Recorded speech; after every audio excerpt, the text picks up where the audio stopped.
Unless you're Elon Musk, money is a finite resource, and opportunity cost is real. So if it comes down to it, are you going to buy a GOAT or a GRAIL? I'm making a case for both today on Data Dive.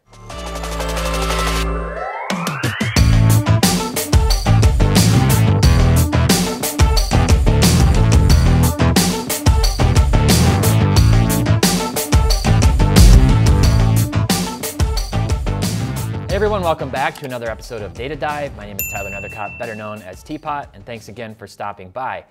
I'm doing something today that I've been meaning to do for quite some time, playing a little bit of Would You Rather, playing a little bit of Devil's Advocate, taking a hard, long look at some of the GOATs, some of the all-time greats, and then comparing their cards to rare GRAIL-type cards for players who are aspiring to be GOATs. Now, as always, the data that we're seeing today comes from Market Movers. If you're interested in trying it out for yourself, visit marketmoversapp.com and use promo code TRIAL for 7 days free. We're rolling out new features, we have a big UI upgrade coming, and we're adding thousands of cards every week to our database. So let's get right into the data. All right, so first up, I'm comparing three specific players. Mickey Mantle, a true all-time great, Fernando Tatis Jr., a potential future all-time great, and Mike Trout, a GOAT in his own right now who happens to still be playing.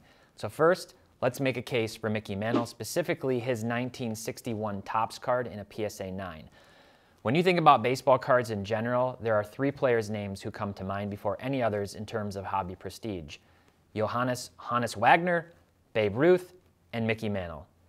And any PSA 9 Mantle is going to be a good one. This particular one happens to be a Pop 71 with only two graded higher in a PSA 10.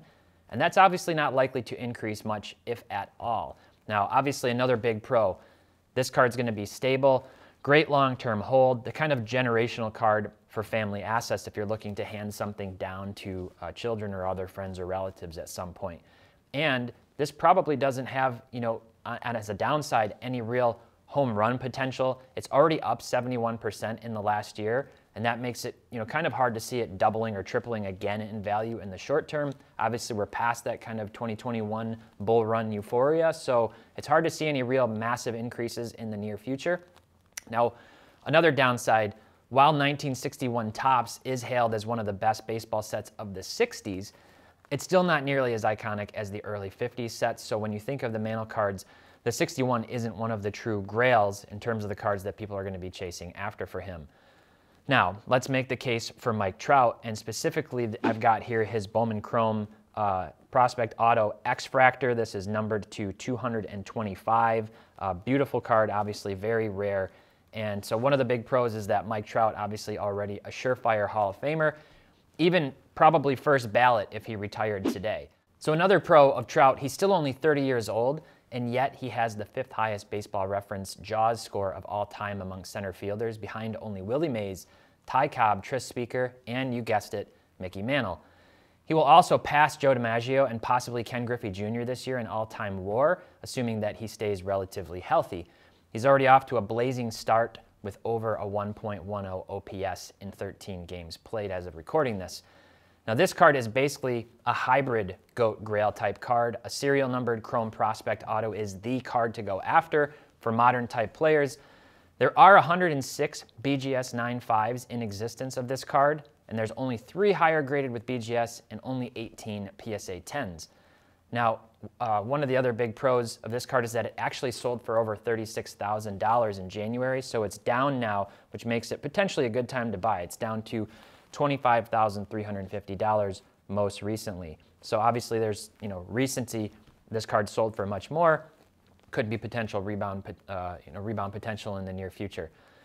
Now, potential downsides arguing against this card. While Trout should have a lot of career left, he's heading into his sunset years.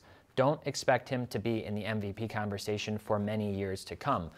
Miguel Cabrera, whose career has recently been celebrated with his 3,000 hit milestone, saw his average WAR drop down from the 6.5 to 7 range in his late 20s, down into the 5s from age 31 to 33, and then down to nearly 0 or even negative every year since then.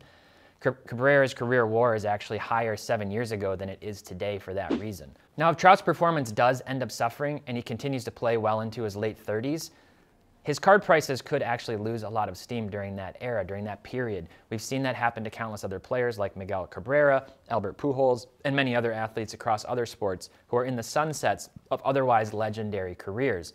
And finally, it's really hard to gauge how much of Trout's current prices are based on sort of pre-baked expectations of additional career stat projections.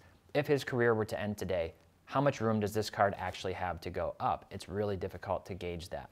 Now finally, the third card that we're looking at here is this Fernando Tatis Jr.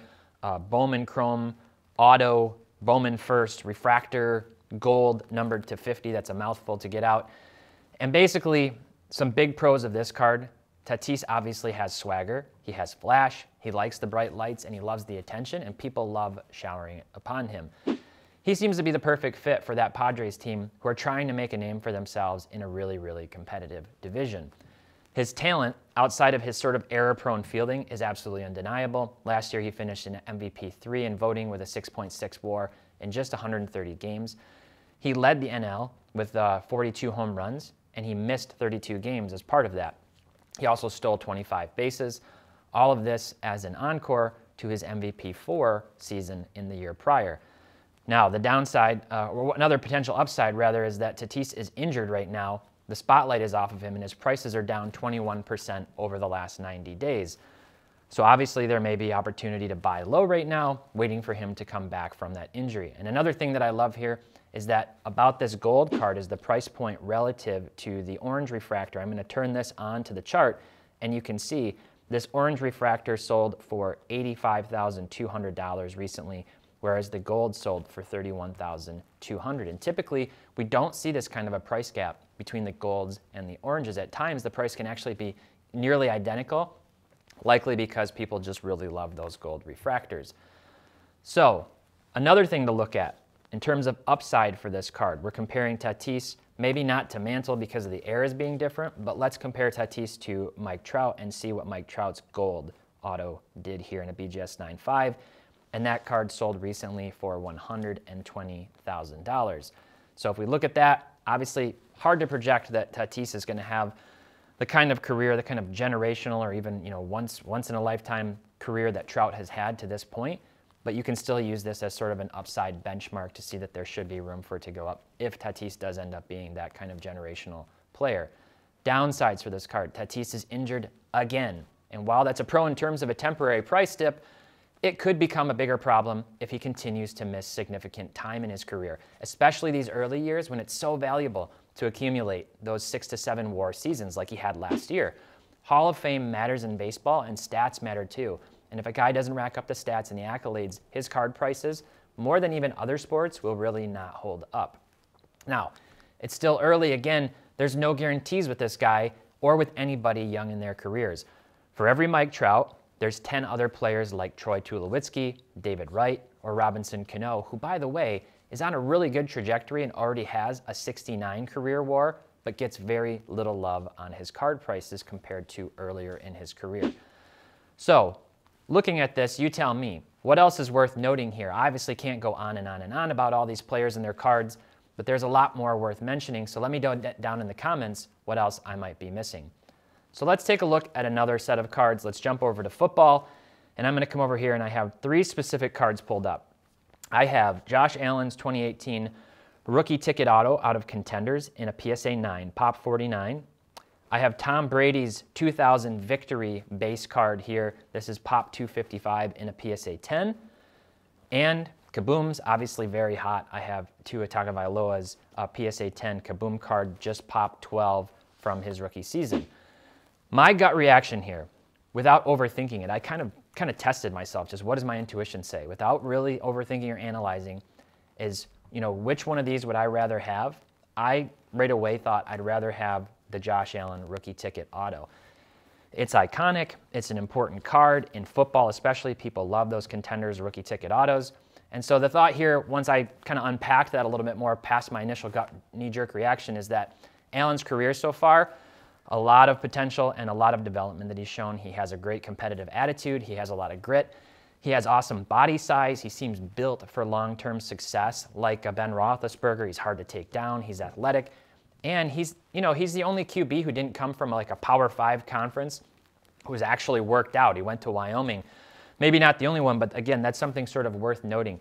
He seems like a player that a lot of people can relate to. They can get behind him, and he has the potential, if he stays with the Bills for the long term, which you think he's going to potentially become the greatest Bills quarterback ever, surpassing Jim Kelly. Buffalo should continue to be competitive for years to come. So again, snap judgment reaction, I ranked the Brady card second on the list. It seems like a no-brainer to me. It's relatively low pop. It's a rookie card. It's a PSA 10. All of those things check the boxes. With that being said, victory isn't exactly the most iconic set, and Brady's career will come to an end someday, soon, we think, meaning that the focus on his cards could get a little bit sleepy for a while, maybe, we think. And finally, we've got the Tua card, the Kaboom. There's a few reasons I didn't like this, but I obviously had it ranked third. Honestly, I have zero desire to buy this card. I have so much concern about Tua's ability to be good in this league. There's a lot of uncertainty. The floor on this card seems much lower to me than the other two cards, and it seems much lower than the ceiling is high. I also think that Kabooms have sort of reached their climax and are going to plateau off as an insert, as a concept, as a set. Now here's where it gets interesting. As I was preparing this episode, I asked Parker from my team to make the same snap judgment on these three cards. I showed him the three cards and said, which of these, don't think about it, just tell me which one would you buy right now? And he said that he would go for the Tua card first, which was really interesting. And he said, this goes completely against my normal judgment. But then he very astutely pointed out that Miami obviously just got Tyreek Hill. They have Jalen Waddle. They have Mike Gesicki. He has weapons like crazy Tua does, and these are playmaker weapons at that. So it doesn't take much to hit Hill or Waddle on a quick slant route or a bubble screen and then watch them do the rest. That would be padding to his stats. It would maybe sort of artificially make him look good, and that is obviously as terrifying of a wide receiver duo as we've seen in terms of playmaking potential. Now, he did say that long-term he'd like the Allen or the Brady card better, but for the short-term next season, he likes the upside on the Tua and what Miami is doing. It's also worth noting that the Joe Burrow of the same card in a PSA 10 of that Kaboom rookie card sold recently for $12,500, so that's more than 4 times what the Tua did. There's definitely upside there, that says, not that we expect Tua to become Joe Burrow, but please don't come at me in the comments saying I think Tua is going to be the next Joe Shiesty. That's not what I'm saying. There's just obviously upside there. So do come into the comments and let me know which of these 3 cards that you would particularly go for. All right, let's jump over quickly and take a look at hockey. I know I get a lot of critiques for not including enough hockey, and it definitely deserves some love. So let's jump over, and I've pulled up 5 specific players for hockey here. I'm on stathead.com, awesome resource, definitely worth paying for to be able to do all these stat comparisons. I've pulled up Alexander Ovechkin. I've pulled up Pavel Bure. I've pulled up Sergei Fedorov. I've pulled up Connor McDavid, and I've pulled up Sidney Crosby, and I've compared their statistics, whittled down the chart. This is the data from their first 7 seasons. So what I did was obviously McDavid being the youngest of this group, I looked at and he said, okay, he's in his 7th season. And then I compared all of these other players from their first seasons down to their 7th seasons to see how do their stats stack up respectively one to the other, apples to apples. And obviously you can see here in terms of goals, just personal individual scoring, proficiency, Ovechkin's way out in front at 339 goals, with Pavel Bure being the next one at 254 goals. You've got Connor McDavid down at 238, not too far behind Pavel Bure. And then obviously though, when you look at point totals, McDavid being the great facilitator, 454 assists, putting him at 692 points, which actually leads this group. So if we look at them, the numbers here really stack up in a way that you could say, okay, Pavel Bure, Sergei Fedorov, 2 of the best players of their eras, both of them considered by many probably to be top 50, maybe top 75 players. That gets really subjective. But these guys obviously had fantastic Hall of Fame caliber all-star careers, won championships, individual personal accolades. You got Fedorov with this crazy plus-minus at plus 202 in this era. So looking at this, assuming pop counts are somewhat similar, we'd think, well, surely Pavel Bure and Sergei Fedorov's, cards, key rookie cards, their young gun rookie cards in a PSA 10 are going to be similar in price, right? So let's scroll over and take a look and see how their prices stack up. And here we go. Wow, what a difference. For a second, you can't even actually tell on this chart that I have Pavel Bure and Sergei Fedorov's cards turned on to see on the chart because the price difference is so significant. This is, we're talking about Ovechkin's card here. This is his Upper Deck Young Guns PSA 10, Pop 1016, priced at $7,550. Next on the list, looking over here, Connor McDavid's at $2,992, Pop $2,285. Let's jump over to Crosby, $4,000, almost $4,100, Pop $870. And then if I come down, I have to really hover down here, $165 most recently for Pavel Bure's Pop 986, lower population than all of those guys, just slightly lower than Alexander Ovechkin. And then I chose a more important card. Fedorov does have a Young Guns, but his O-Pee-Chee Red Army PSA 10 tends to be more sought after. Pop 195, $125 for truly one of the best players of his generation. So scrolling down, this is where it gets even more evident where the price gap is here between the pop count and the ending average price of these cards. We've got this sort of market cap representation here. I know this gets a lot of debate amongst people and its utility, but one thing it does tell us, sort of, is an indication of how much money in theory is out there. Obviously, if you were to liquidate 1,016 Alexander Ovechkin cards right now, they're not all going to sell for $7,550. There's a supply and demand component here, and I think that's really worth noting. But it still tells a story. It helps represent something. And you can see that this market cap number, which multiplies this pop of 1,016 with this ending average price of $7,550, shows that a total pool of money theoretically is $7,671,000, whereas Sergei Fedorov's is $24,000. These players, remember, Fedorov has fantastic stats that at least compete and stack up with these guys, and yet there's a huge price gap. So this tells me one of two things. For these guys, are Fedorov and Bure significantly undervalued? Should they be higher in price? Or are these other guys overvalued? Or does this just have everything to do with the era that we're living in, with nostalgia? Did hockey cards significantly pick up in the last 10 years to where these guys that are relevant, that are now, maybe with more current people interested in them, just have that much more power behind them? Whereas guys like Pavel Bure and Sergei Fedorov, in spite of their incredible careers, just won't get that kind of notoriety. It's really hard to gauge, but I think this is really valuable information to look at. And it's something you can do across many sports when you stack up ultra-modern cards and compare them to that late junk wax era, even in low pop counts as a PSA 10. There's some huge price discrepancies. It should at least be kind of pause for concern thinking about the prices of current stuff versus those older players.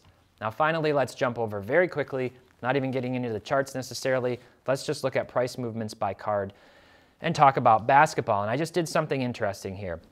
I'm using price movements by card, one of my favorite pages in Market Movers, and I'm filtering by sport, basketball. I'm filtering in a price range, ending average of $100 to $150 to see cards of similar value in that price range.